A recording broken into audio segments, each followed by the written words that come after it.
So what I want to just say is be careful with your stones.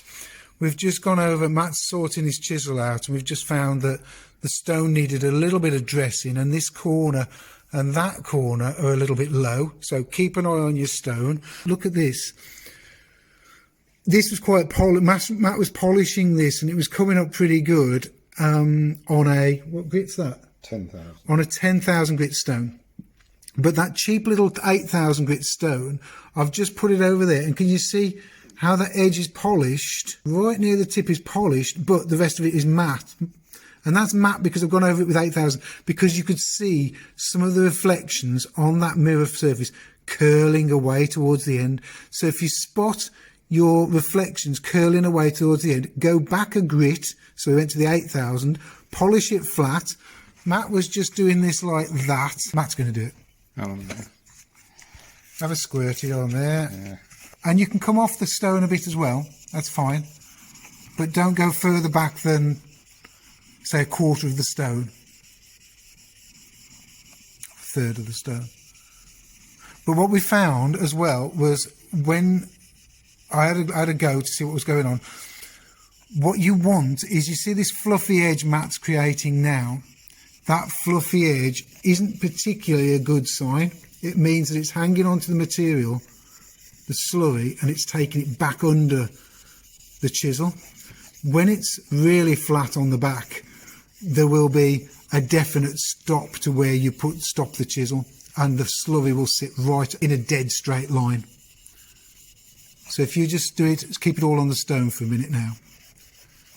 See, so it's still not right. It's getting there. It's much more improved than it was 5 minutes ago. But it's not a perfect straight line. Now this slurry helps cutting.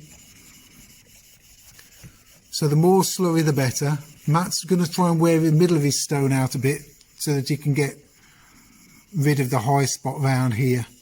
Well, it's all flat. Get rid of this low spot, I should say. You can come further up to this end, actually. Sort of come up to... Yeah. And then go straight down the other end. And then you can do the other bit that I did, which is put it on from an end and go into the middle of the stone like that. But you've just got to be wary of that low, so maybe not just yet.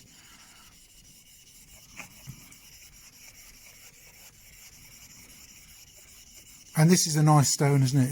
It's a 10k stone. Yes. Ice bet. Yeah. Let me move this out of your way, because that's distracting me, so it must be affecting you slightly. Now, see? Ah, there you go. Brilliant. Keep it flat. Flat's important. See the, stop a sec. So lose that. Keep your weight there and there, and use that hand maybe on the handle somewhere, just wherever it feels comfortable. Yeah, it feels. Okay, that's better. That's better. Great. We're getting some cleaner deposits now, aren't we? It's there. You go. Look at that. For me as well, don't even think about lifting the chisel, because if you lift the chisel, you will do it. So you've got to think flat, keep flat, think flat, and that's it.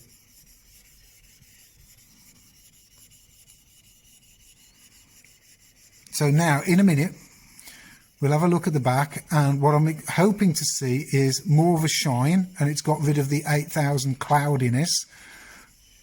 If Matt's cheated and lifted the back slightly, which can happen, then there will be a cloudy area further down the chisel, which will show.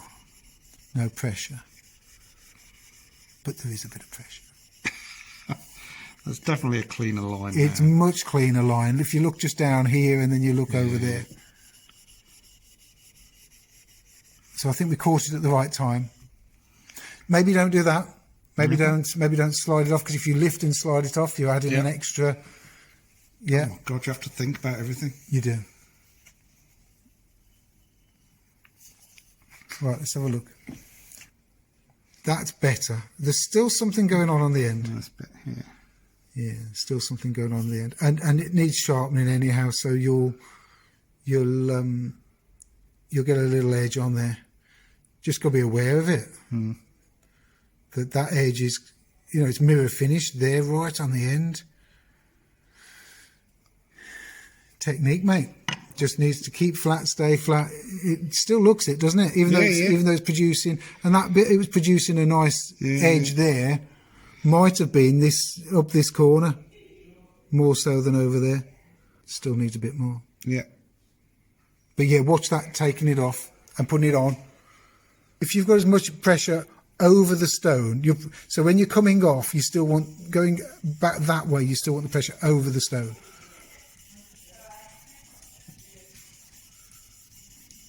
And yeah, keep practicing. Keep going.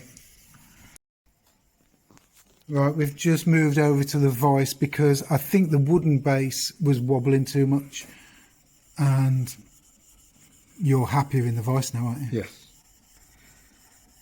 Much more stable.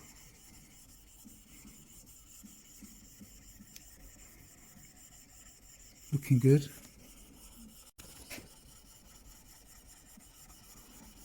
Sundays, video creation days.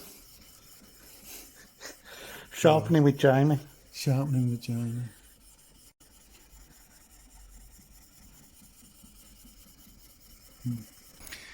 Okay, so we were just, Matt and I were still looking at this chisel, and we were looking at the end, and it doesn't look bad now. But a good indication is, in fact, we've sorted it. Yeah.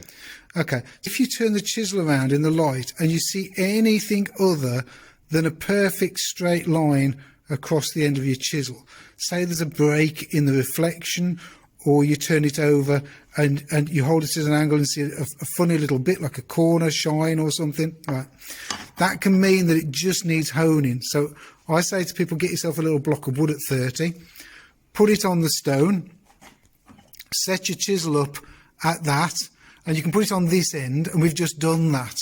But I want to show you, Matt's just said you should show people this.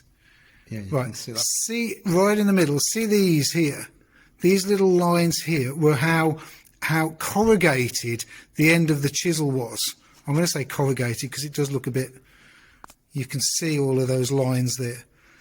By the time that chisel had moved down from there, they start going. And in fact, the big one there is gone already. By the time you've pulled that over the stone twice, we've now got a nice, crisp, clean edge, no dodgy reflections, and that's all it needed. And actually, you could have thought, oh, I need to go back to a coarser stone. 10,000 grit was fine, and if you look at it, it was 10,000 grit for 2 inches, 2.5 inches. So the rest of that pull and the second pull has made that edge now a keen, sharp edge, which you could put over a strop and get it a little bit sharper. It's ready to go. Jamie, just before you go on. Look at this. Oh yes, Love this. okay. So Matt's recognised this the other day, and it's just like, what is going on here? Can you see that line right there? That line is, I think, and it makes sense, it's part of the heat treatment. So it makes sense that you want the heat treatment to make the tool as sharp as possible. But at this end of the chisel, what you actually want is not, you don't want it a brittle steel that could break. You want it a softer steel. So that little line there, which you can just see, there it is again. That little line there, I think, is the edge of the heat treatment, because you can see how the steel is polished differently. So yeah, it's cool. Anything else? No, that's cool. Cheers. If you enjoy my channel and what I do, you can donate and support the channel.